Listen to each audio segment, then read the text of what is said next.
देखो विजु बाबू भाया जड़े बरपुत्र प्रतिमूर्ति को जावा ये एक निंदनीय एवं घृण्य कार्य। विजु बाबू केवल कौन सी गोष्ठी किंबा कौन सी दल सीमित नथिले। विजु बाबू केवल ओडिशा नुहे सारा देश रे तांकर एक स्वतंत्र स्थान थिला एवं जहाँ को विजु बाबू ना शुणिले गोटे स्वतःप्रवृत्तर भाव में आमर मुंड लई जाउथला। से भली व्यक्तिंकर जो माने भी जानिचंती ताकू ए सरकार शीघ्र अनुसंधान करी तदंत करी कार्यानुष्ठान ग्रहण करिवार आवश्यकता रही। कारण विजु बाबू 4.5 कोटी लोकंकर हृदयर स्पंदन एवं जदि शीघ्र कार्यानुष्ठान ग्रहण न करिवे ताहले सारा राज्य रे एक अभावनीय परिस्थिति घटिबो।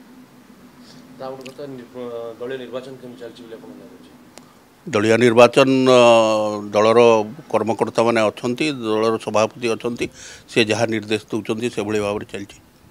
जिला सभापति ठीक ठाक बर्तमान तो कहबनी जिला सभापति किसी बाहरी जो जिला सभापति बाहरला पर ही मु मंतव्य दे पारिबे। बर्तमान ता ऊपर मंतव्य देवा उचित मन करूना।